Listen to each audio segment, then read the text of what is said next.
लोकसभा चुनाव 2024 को लेकर चुनावी रणनीतिकार प्रशांत किशोर ने बड़ी भविष्यवाणी की है, जिसके अनुसार अपने ही गढ़ में पश्चिम बंगाल की सीएम ममता बनर्जी की मुश्किलें बढ़ सकती हैं। ऐसे में सवाल उठता है कि टीएमसी को लेकर प्रशांत किशोर ने आखिर क्या भविष्यवाणी की है। पश्चिम बंगाल में बीजेपी कैसे मजबूत दिखाई पड़ेगी ममता बनर्जी के सामने और किस तरीके की हलचल हो रही है। दरअसल प्रशांत किशोर ने ममता बनर्जी पर तंज कसते हुए कहा कि बीजेपी पर इस बार चुनाव में भारतीय जनता पार्टी का प्रदर्शन तृणमूल कांग्रेस से कहीं बेहतर होगा। इसके साथ ही उन्होंने ये भी कहा कि 2014 और 2019 लोकसभा चुनाव में पीएम मोदी की लहर का असर दिखा है और हर बड़े राज्य में बीजेपी ने अच्छा प्रदर्शन किया है। पश्चिम बंगाल में ममता बनर्जी की टीएमसी का दबदबा कायम रहा है और यहां बीजेपी सबसे बड़ी पार्टी बन पाई है। अब प्रशांत किशोर ने यह दावा किया है कि 2024 में बीजेपी को पश्चिम बंगाल में टीएमसी से ज्यादा सीटें मिल रही हैं। प्रशांत किशोर ने यह भी कहा कि उत्तर पूर्व और दक्षिण भारतीय राज्यों में भी बीजेपी की सीटें बढ़ेंगी। प्रशांत किशोर के अनुसार एनडीए का जो 400 सीटें जीतने का लक्ष्य है उसे पूरा होना इतना आसान नहीं लगता, लेकिन पश्चिम बंगाल में चौंकाने वाले नतीजे आए। उन्होंने कहा कि मैं कोई भविष्यवाणी नहीं करना चाहता, लेकिन पश्चिम बंगाल में बीजेपी का प्रदर्शन टीएमसी से ज्यादा बेहतर होगा। यहां के चुनावी नतीजे हैरान करने वाले होंगे, बीजेपी के पक्ष में होंगे। पीएम मोदी का दक्षिणी राज्यों का दौरा बीजेपी के लिए अच्छा संकेत है।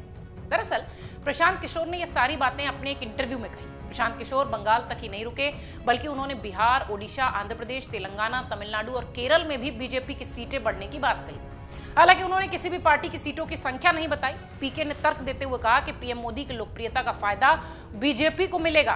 पहले भी एनडीए गठबंधन को इसका फायदा मिला है। विपक्ष ने भी अपनी गलतियों के जरिए पीएम मोदी का खूब प्रचार प्रसार किया।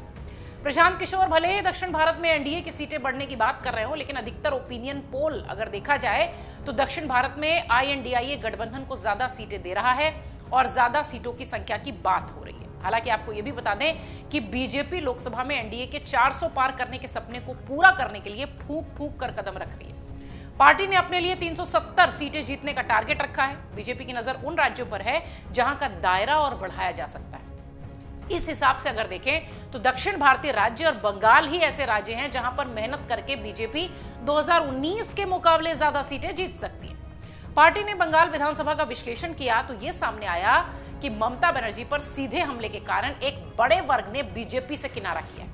टीएमसी ने ममता बनर्जी पर हमले को बंगाल के स्वाभिमान से भी जोड़ दिया है।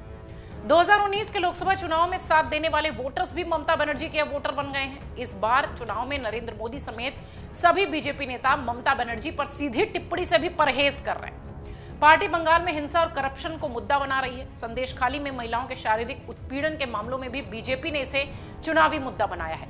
इस मुद्दे पर बंगाल बीजेपी के नेताओं ने विधानसभा समेत पूरे राज्य में प्रदर्शन किया है। अब प्रशांत किशोर का यह कहना कि बीजेपी अच्छा प्रदर्शन करेगी टीएमसी की तुलना में, निश्चित तौर पर यह टीएमसी और ममता बनर्जी दोनों को परेशान करने वाला है। चुनावी रणनीतिकार प्रशांत किशोर अगर इस तरीके की बातें कह रहे हैं तो निश्चित तौर पर इस पर सोच विचार करके ही काम करना चाहिए।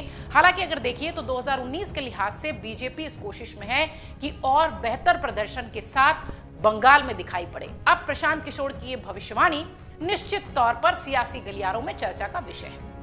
अगर आप ये वीडियो YouTube पर देख रहे हैं तो हमारे चैनल को सब्सक्राइब करें और बेल आइकन को दबाना ना भूलें। अगर आप Facebook पर ये वीडियो देख रहे हैं तो हमारे पेज को लाइक करें।